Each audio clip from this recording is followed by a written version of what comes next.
Drinking too much to a point of inebriation is a big red flag. If you ever start stumbling or slurring your speech, there's a time and a place for that. But usually that's a big red flag for women, especially if you're out on dates. For me, I will judge men harshly on bad driving. If a man doesn't check his mirrors and he's not moving his car properly, I judge people on bad driving.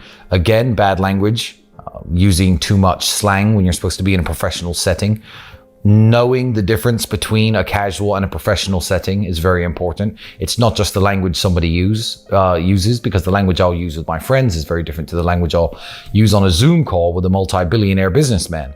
So it's knowing the time and the place for certain types of behavior, because as men, we can all be childish and we can all be juvenile, but you have to be able to distinguish one from the other. And there's people who I've met who certainly don't know how to present themselves to somebody, even somebody like myself who's wealthy and they're trying to pitch me this business idea. They show up and they're acting as though we're two friends down the pub, even though I don't know them. That's a huge red flag. They should at least make the effort to try to come across as refined as possible. And if they're incapable of doing it or incapable of spotting a situation where they should be doing it in, then it's probably not the kind of person that I'd want to do business with, network with, be friends with. Elegance in a woman, to me, is somebody who's never going to embarrass or humiliate you, and somebody you'd be very proud to show off. So I don't know if women see it that same way in men, but if you come across as an elegant man, that's the kind of man that she wants to show to her friends, to her parents. Lots of women I date are very keen to show me to their friends or their parents or their families for whatever reason, in the same way that, I'd want to show off a beautiful woman to my friends. But when there's any rough edges, that's the kind of thing that will put you off wanting to show somebody off. So if a woman swears a lot, talks in a very bad manner, maybe has a really horrible accent, dresses a bit too revealing, that's the kind of thing that will make you think, okay, this woman's all right. I like her. I'll keep her at home, but I'm not going to introduce her to my friends. So elegance is certainly something that women should strive for, and men as well. The first step to giving a proper handshake is not being a weakling. Because if you're weak and skinny and scrawny, and you try to give this really hard handshake, it may be a firm handshake, but I also know you're trying too hard. Whereas if you've got big forearms and big hands and big shoulders, and you've been training and you look like a strong guy, I expect your handshake to be firm. The number one thing when people say firm handshake is people who don't know how to meet and greet men. They think that you have to squeeze the hand. You don't have to squeeze the hand at all. Less than half a centimeter of actual movement, but your hand should be rigid and unmovable. You can't have a malleable hand in someone's hand where, if they squeeze it slightly, your fingers are going to bend. So nice firm hand, you grab and you squeeze just half a centimeter. That's it. No crushing, no trying to show you're stronger than anyone else. It's just the fact that your hand moves and doesn't give anything back. That makes a firm handshake. If you start squeezing people's hands, they're going to think you're a dick. There's no correct answer for which accent is acceptable and which one isn't. However, some accents are better than others, which is a shame because you can't really control your accent. However, regardless of what your accent's like and what your speaking voice is like, you can always tell the intelligence behind somebody's accent, depending on the language they use, the vocabulary they use, the vernacular they use, the way they pause, the way that they take their time when putting thoughts together, the way they intonate their words. So I know very smart people who are Chinese, Nigerian, Indian, who do speak with their heavy accent. However, you know that there's a brain behind that accent. So if you're lucky enough to be born with a British or maybe an American accent and you're not using your voice to your full potential, it's one of those instances where you'll always get outpaced by somebody who's more obsessed than if you're born with natural talent. So if you're born with a BBC British accent, which I don't quite have, but I guess that would be the top rank of accents in the world, in my opinion. If there's an Indian guy who can sell more than you and do more business than you and close more deals than you, despite the fact that his accent is a disadvantage, that's just because he works harder than you. So make sure that you do work on your vocabulary. Download stupid apps, word of the day. Read 20 new words a day and read what they mean, learn their definitions, try to include them into your everyday vocabulary. Yeah, you're really doing yourself a huge disservice if you don't try to maximize your speaking voice. The best way to cultivate your voice, besides expanding your vocabulary, to me, would be reading out loud Take a book that you like, or a book that isn't something very simple, no children's books obviously, and read them out loud. It's an exercise that everyone used to have us doing in school. We probably don't understand why our teachers used to make us do this. However, the way that stories are written and the way that people speak in books and the way that sentences are put together, you can tell how it's supposed to be read.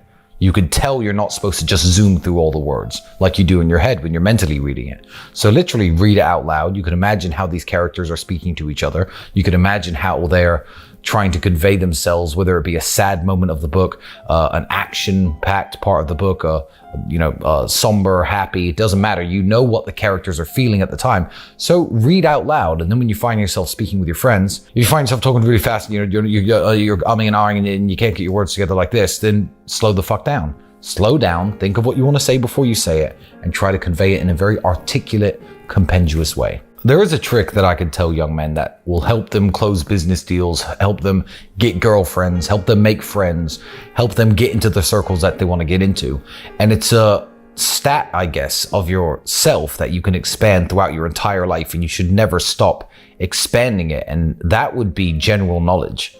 General knowledge is super important, because I remember I was sitting with one of the sheikhs in Dubai, and there was no alcohol at this house, of course, it was a dinner event, and they start passing around this wood that you burn, and you smell the scent coming off the wood. And I knew exactly how it was made and how it was cultivated. If you don't find it in the wild, which is very hard nowadays because it's all extinct, you have to drill certain holes into these trees and infect the trees with a certain type of mold and wait for the wood to go petrified. And I was explaining this process to him, which he already knew, but he was super impressed that I understood this part of Arabic culture and what this product was exactly. And general knowledge will always impress people. I can sit down with most people and have a conversation about most topics. Regardless of what it is, there's something that I will know about it. And as a young man, there's no reason to just, if you like sales and internet marketing, only read about that. Spend your spare time learning about things that you don't think are particularly useful. Maybe spend your spare time learning about things that you right now have no business knowing. Yachts, the different brands and makes of private jet. Learn all of this. Because when you start to sit with important people, you can at least have an idea what they're talking about and interject in the conversation, perhaps with something they don't know. And that has made me more friends and more connections with men, women, businessmen, anyone who I was trying to get connected to than maybe anything else. General knowledge. You have to work on it. See, I like audiobooks, and even right now, you say you don't see me learning things. I am 4 hours into a 17-hour audiobook course, lectures on the Vikings and Norse mythology and Norse history. Why? So the last 2 hours when I was in my room, I was listening to it. So you don't see me learning this stuff, but I just find so many things interesting that I will make sure that instead of listening to music or doing other things, I'm filling my brain with information. So every day I'm learning something new. I don't think a day goes by when I don't learn something new from somewhere. But yeah, going down rabbit holes is always very interesting on the internet. If you find an interesting fact out about something, then read up more. I mean, Wikipedia is a tremendous resource. Everyone's forgotten about it. It's kind of fallen out of fashion, I think. But it is a tremendous resource. And when it comes to history and battles and world leaders and things like that, there are literally clickable links from each page to the next page to the next page. And you could sit and read and learn entire eras of history or entire 20-year periods in an hour or two, if you are determined enough. And this information is maybe not useful for making money and maybe not useful in the long run, but if you impress someone like me who you're trying to do business with your knowledge on something that I find interesting, then I'm going to like you more and I'm more likely to sign the contract. There's nothing wrong with being a gentleman. The only thing that there's a problem with today is simping. People on the internet who are pretty much incels who subscribe to a very toxic idea of what red pill masculinity is will see me with this beautiful girl having purchased these flowers and think simp. For all the young men out there who get very confused by the terms used on the internet, I would say simping is one thing and one thing only. Simping is an unfair exchange of value. That's what simping is. If a girl doesn't know I exist, and I found her address, I'm sending flowers to her house just to make her happy, that very much is simping. If I am waiting by the door to my office going into work and trying to open the door for every single woman in the hope that they'll recognize me, that is simping. Buying flowers for a work colleague who isn't interested in you is simping. However, if you are trying to get a woman to take you seriously in terms of starting a relationship with her, then very few things you can do can be considered simping. Because as I said, that's an unfair exchange of value. If the value you get at the end is a girlfriend, or maybe even a wife or a family, then there's absolutely nothing wrong with, buying them flowers, opening the door, opening their car door. Even if you pull up at her house, jump out, run around, open it up, let her in, close the door, run right back around and get in the driver's seat. These are all very standard gentlemanly moves that you can make. It's when you're making them for women who will never have a serious interest in you, that's when it becomes simping. Elegance in men is a lot more about behavior than the way you dress. It's not a costume you could put on. It's very much your mannerisms and the way that you behave. If you were to put me in sneakers and sweatpants, I would still fit in a top-end restaurant more so than I would have done at 19 wearing a full suit. It's the way you open doors for people, the way that you greet the waiters, the way that you greet the staff, the way that you treat your guests. If you're driving a lady, particularly, and you're not in the West where they've all become radical feminists, by all means, get out the car first, walk around the side, open the door. It's something that you can't wear. It's something that you have to be. So read up tips on basic etiquette, how to hold your knife and fork, how to hold a glass of wine by the stem and not by the bowl of it at the top. And you'll fit in a lot more at the better places and seem a lot more elegant, regardless of what you're wearing. It depends on the setting that you're talking about. If you're setting yourself amongst high-value men and you want to seem more gentlemanly, then certainly cutting out foul language in the way you speak is the way. The one trick, I say trick, I guess the one trait and the one behavior I like is if somebody is getting up or leaving a table, to stand up yourself. And also when anyone wants to greet you or to shake your hand, whether it be male or female, never do it sitting down. If a man comes over to me and is about to walk over and sit at my table, I'll never shake his hand sitting down.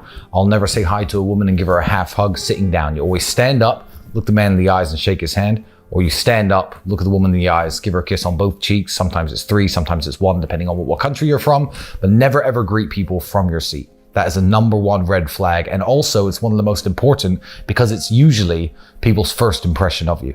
Yeah, I mean, I've seen a lot of variations. And to be fair, if you're a worldly person, there are a bunch of variations to this. I think in Southeast Asia, I've been in India, Thailand, Vietnam. That's when people will give you the double handshake. They'll grab your hand, but that's very much a sign of being a subordinate, a guy who you tip heavily at a hotel will grab your hand. Thank you, sir. Thank you, sir. There are different etiquettes and ways to bow to certain people in Japan. I know you always have to bow lower than the person you're bowing to if he's in a position of seniority, but Japan's not a place I hang out a lot at. But before you go to anywhere new, I would certainly look up the little traits within the culture and try to play along as best as you can because it's usually appreciated.